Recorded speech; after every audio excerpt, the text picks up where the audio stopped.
Hello, everyone. This is Ronnie Romero, and you are watching CMS TV.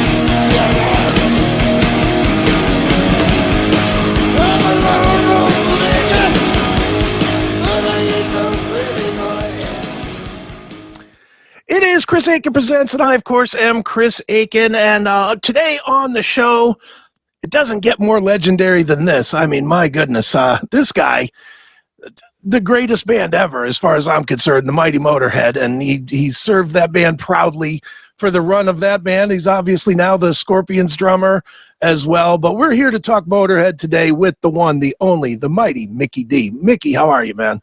Hi there. I'm okay, except a small cold here.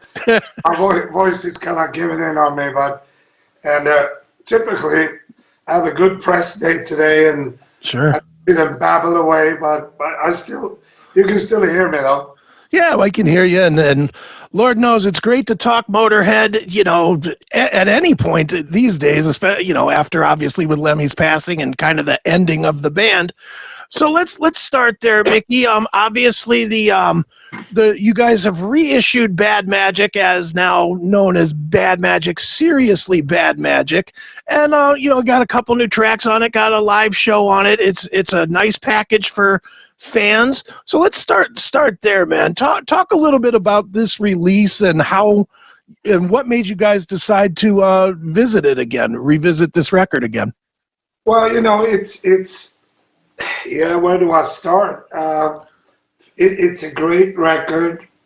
We recorded live, as everybody already know, I guess, and then we had a few tracks there that we could add on to it and make a great little re-release kind of deal with the Bad Magic. It was our last record, and it deserves the attention again. Sure. We just don't want it to die out on us, and I have to note here, we are not doing this for money. Sure. There's no money in this stuff. We do this because we want to prolong the Motorhead legend, the Motorhead era, the Motorhead. We like to give this to our real fans. Mm-hmm. Why I'm saying that is because you always have a bunch of haters out there Of course. That just don't fucking get it. I'm sorry for swearing. No, swear, it's okay. They think Lemmy's turning in his grave. We only make money on this shit, and shame on us. And come on. This is very, very carefully put together. Sure. And with respect and fairness and the feel to give to us, to our fans, a great thing to collect, something new to. And look at this, I'm doing more press than ever again. Sure. With a band that actually doesn't exist anymore. You know? Mm-hmm. So how do these ideas, not only for this one, but a lot of the reissues that have happened since Lemmy's passing as well, is it you and Phil that want to do that stuff, or does the record company come to you and say, hey, we've got an idea of how to do this? I mean, how do these things come up? Well, we do get suggestions of doing certain things, and okay. Some of them we shut down immediately. Mm-hmm. Other things we go in. For instance, I love these lost tapes that we release. Sure. Vinyl package, great memories.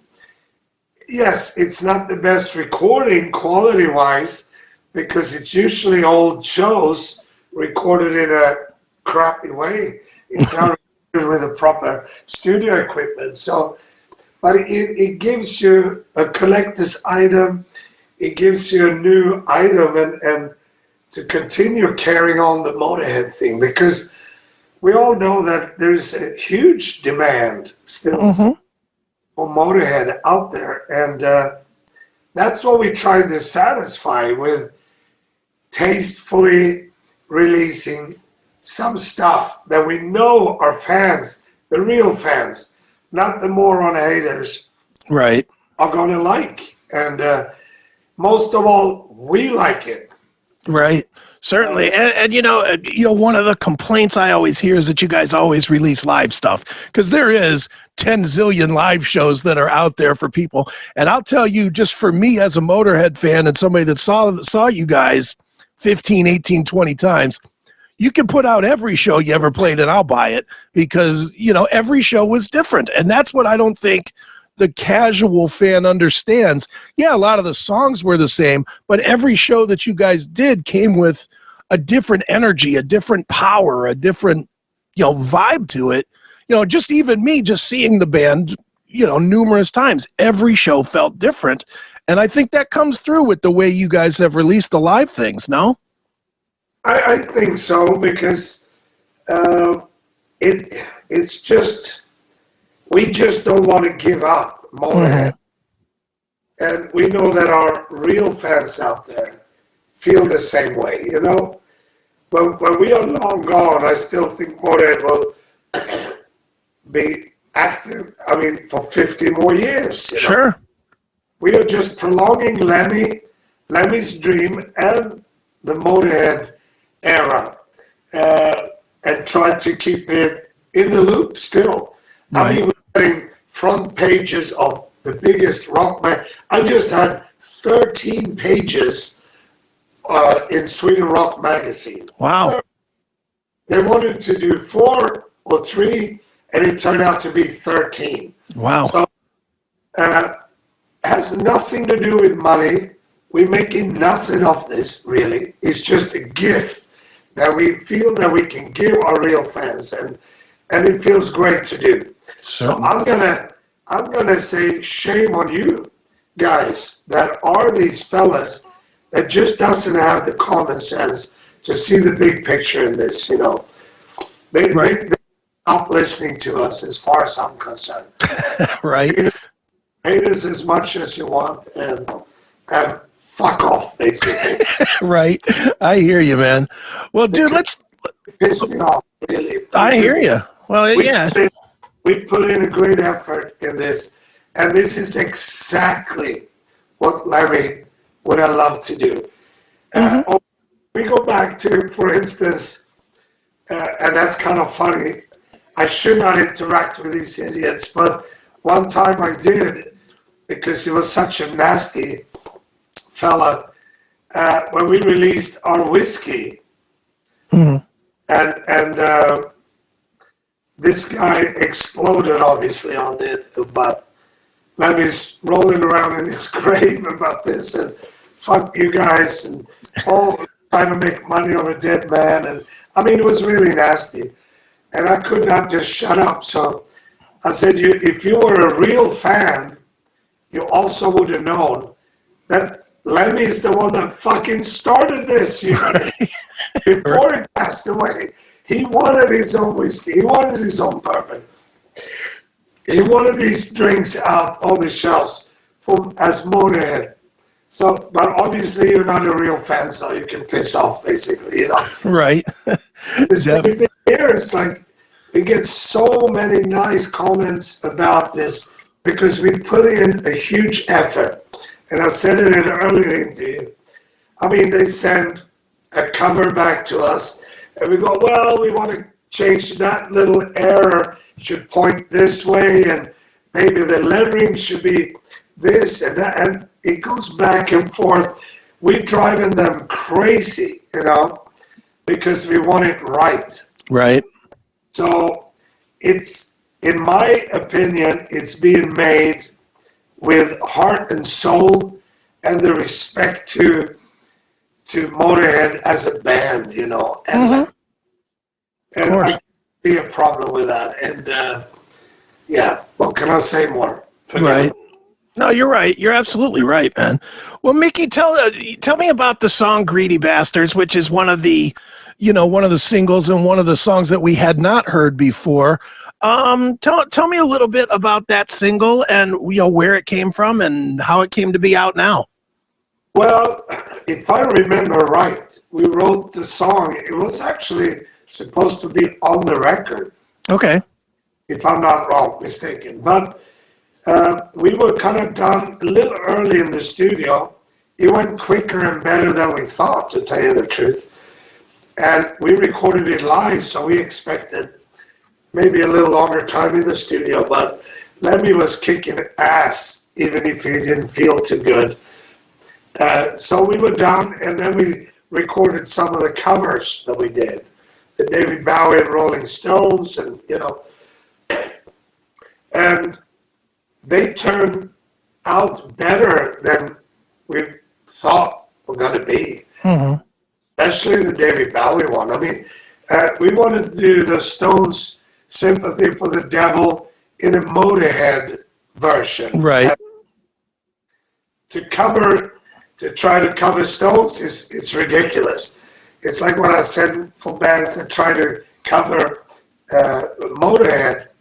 If you try to copy us, it's ridiculous. It turns in pathetic, Right. Sure. But if you do it in your way, it's not pathetic. It's respectful and great, Mm-hmm. And the same thing we had with the idea of David Bowie and Rolling Stones. And Lemmy said about the David song, he said, I don't want to do that song because I don't want to destroy it.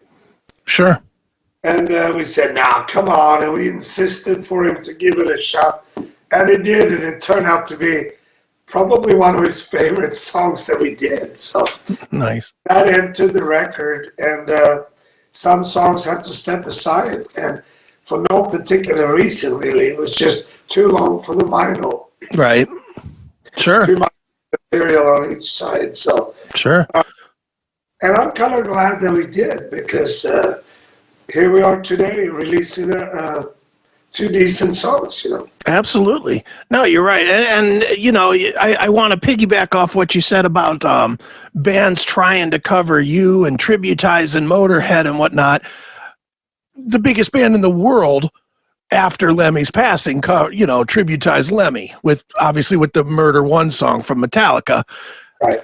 I have to imagine that when you hear that, as somebody that, obviously spent your life with Lemmy, know the Metallica guys extremely well, I'm assuming that it was both a great high for you, but a bittersweet thing for you, because obviously it's tributizing your lost friend. So for you, how did you react when you heard that song and, pretty prominently on a Metallica record? It's fantastic. I can't mention it enough. I think it's great. And what's even better is that they do their version of it, Mm-hmm. Same as we did the Metallica song, Whiplash, Right. And Sepultura covered Orgasmatron. Mm-hmm. Like Orgasmatron on in the speed metal version, kind right. of. Compared to what it was and what we did. I think it's great, but if you try to be Motorhead, then it turns into pathetic. Sure. Like when we played Overkill with Scorpions mm-hmm. for like 3 years. And the boys loved playing it. They just said, "Oh, it's great." They loved the song, and they wanted to play it. And Klaus asked me a couple of shows after we actually did it for the first couple of times. He asked me, "What do you think, Mick? Are we doing a good version of it?" I said, "I think it's a great version because it's a Scorpion version." Right. If we were trying to sound like Motorhead, it would be ridiculous, Right. No, sing your way. Do your do your plus minor thing. Do every little Scorpion bit that you can in this version, the better it is, you know. Mm-hmm. And I was getting goosebumps when we played that song because I'm sitting up there playing Overkill, listening to Scorpions doing Overkill in their and now our version, you know. Mm-hmm. Great. And that is love and respect, you know, that is the way it should be done. And not try to have a goal and try to sound like Lemmy, or are we doing this hard enough, or Motorhead didn't do this, we have to do it like they did. And, Right. you know, it's like, no, do it your version and how you see and feel this song, and then it's great. It's still a Motorhead song. Sure. And we go back to all these asshole haters out there. Oh, Right. the worst version I ever heard, so and so band. I go, I think it's a great version because it sounds like the band that is covering it Mm-hmm. just playing the Motorhead song. What do Right. they expect? It sounds like Motorhead 1979. Like, Right. forget about it. So it's I really like that. So, you know. Excellent. Very good. Well, I'll tell you what, Mikkey, let's take a quick break here and give people a taste of Greedy Bastards. There's obviously a video that's out there on YouTube and anywhere that you see videos for it. So let's check that out. It's Greedy Bastards. It is, of course, Motorhead, and we will be back with the great Mikkey D right after this. It is Chris Akin Presents. All right, right back here on Chris Akin Presents, and we are, of course, talking to the legendary drummer of Motorhead, the current drummer of Scorpions, Mr. Mikkey D. And Mickey, you know, you were just talking a little bit about being in Scorpions, and as somebody that has seen both bands a zillion times, it is a very different energy. You know, there's a very different energy between a Motorhead, everything cranked to 1,000, full blast, full bore, and Scorpions, which is, I don't want to say this the wrong way, but maybe a little more musical and a little less full volume, I guess.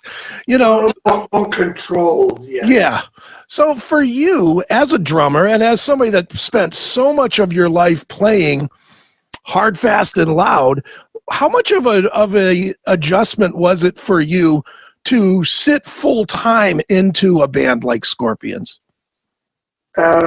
Of course, it's a transition to do that, but this is the hardest thing I ever done. Okay. Because the show is super hard for me physically. You know, I could lean over to Lemmy and Phil and say, hey, hang on a second between songs. I got to tune up the snare, or, hey, listen, guys, let's have a drink. And we come. And meanwhile, I was going, you know, Right. getting breath. It was more easy that way. With Scorpions, we have a full show. I mean, I am absolutely exhausted when I get off that stage. And because I give it 150% there as well. And I'm trying to motorize these guys, you know. I want to bring me in and make a difference in Scorpions. I want to make it a little heavier, more energy, tighter. I'm playing my Swedish meatballs off with the Scorps, you know, and trying my damnedest to make it as hard as I possibly can. But Scorpion is a hard rock band, and they should be a hard rock band. It's more melodic. They've done this for so long, and they are so good at it. They should not sound like Motorhead. Right. They sound like Scorpions. But I like to put that little extra edge on it if I can. And I think we created. It's a great live show now. Mm-hmm. It was an adjustment for me, of course. I mean, when Phil was doing a solo, I had to go a little more busy on the drums, for instance, to fill up some more kick. kick pattern would change maybe a little or so. With Scorpions, it's the opposite. When Matthias or Rudolph are playing a solo, I better stick to the beat. I cannot be too busy. Mm-hmm. And to keep that groove much better, you know. And when Klaus are singing, I like the verses and the choruses in this type of music to have a better dynamics than maybe what we had with Motorhead. Sure. The verses come down a little bit, the choruses kick in, and I would say that is pretty much up to me in a lot of ways. And as long as I read this in a way where the boys think it's good and our fans enjoying that, then obviously I'm doing the right thing. But I could very, very easily destroy their music as well if I'm not playing the right thing for what they are doing. Sure. Were you nervous when you got the call to, I don't even know, did you just get the call to be the guy, or did you have to go and try out, or how did that work? I was called in to be a stand-in. Okay.